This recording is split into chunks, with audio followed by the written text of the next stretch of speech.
sta hier naast Noah Valentijn. Hij speelt de hoofdrol in Scar Tissue.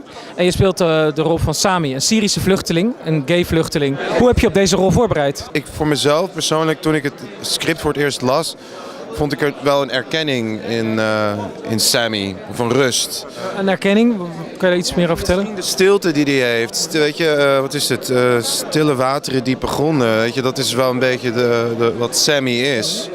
En hij is een beetje mysterieus en ik kon mezelf daar wel in vinden.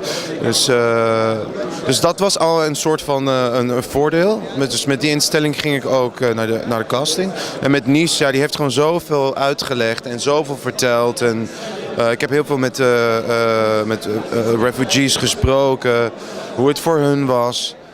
Where you're from? Syria. I never, thanks. Never met a refugee before. Right. Did you just arrive? Yeah, about 3 months ago, in the AZC. That's we call that the refugee camp. So it's not so bad. I mean, if you don't tell them you're gay. So. Congratulations with the movie.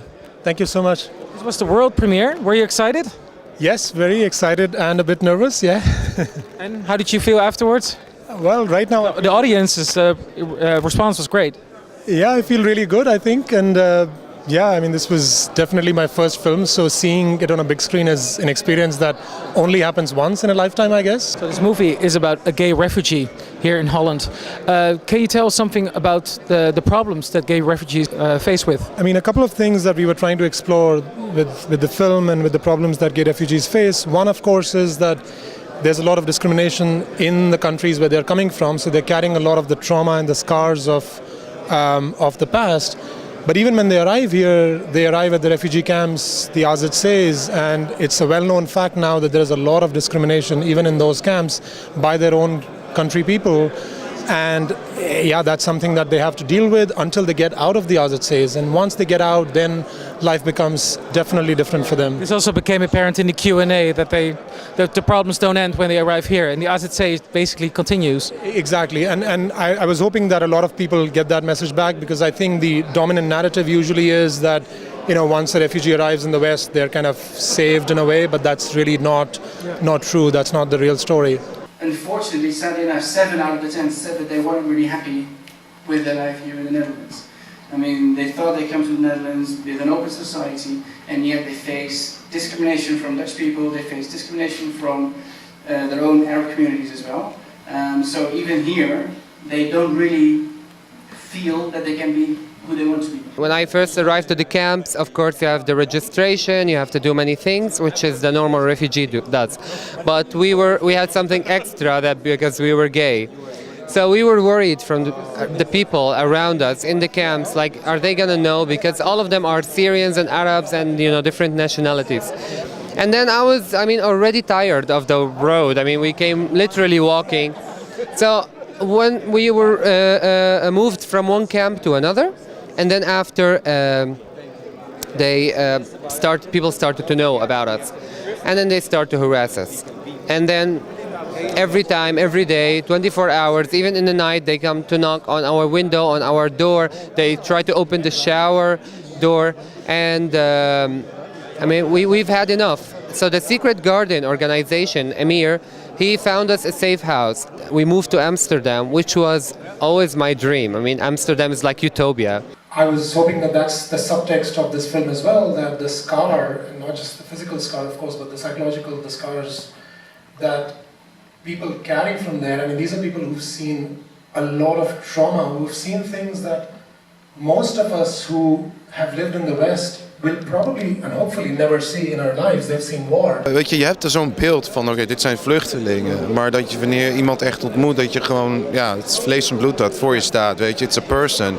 En het gaat om mensen. En ik denk dat, weet je, leest het in de pers, weet je ziet het allemaal staat. Het wordt een ding. En je ziet op een gegeven moment niet meer de mens erachter. En wat ik heel mooi vond met dit project, ja, dat je heel erg bewust bent of wordt van het feit dat ik het had kunnen zijn. Of dat zoiets hier ook in Nederland zou kunnen gebeuren.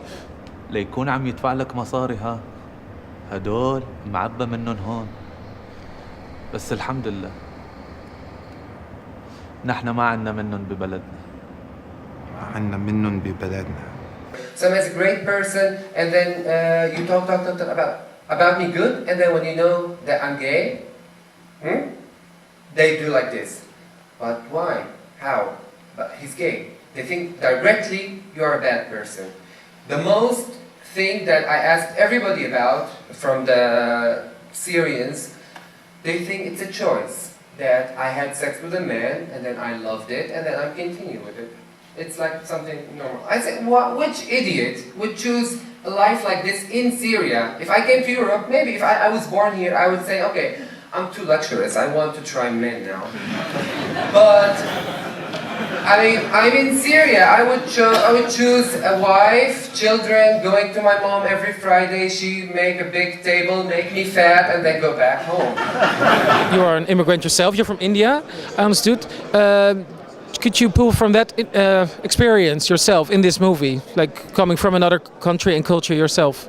Yeah, definitely. I mean, I do come from a culture which is homophobic, or I usually say homo-ignorant, because usually people don't even know what it really means to be gay there, and it's still a criminal offense to be gay in India.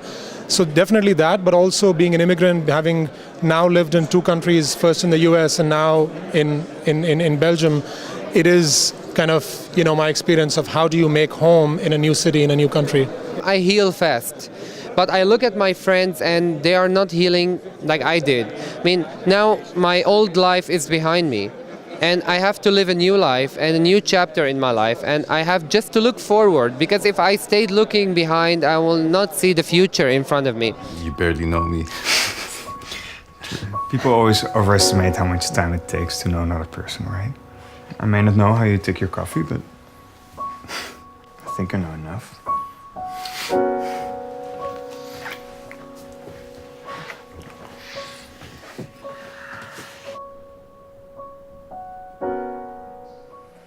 We gay people take pleasure seeking as almost like a duty that we have to carry forward, and it's great, but beyond a certain point, that can be, for someone who's completely new to this world, can be a bit of a loss, especially if you don't have a job or if you don't have a community behind you that's supporting you. En waarom dit einde, dus het hele open einde, zonder te veel gelijk weg te geven over het einde, maar...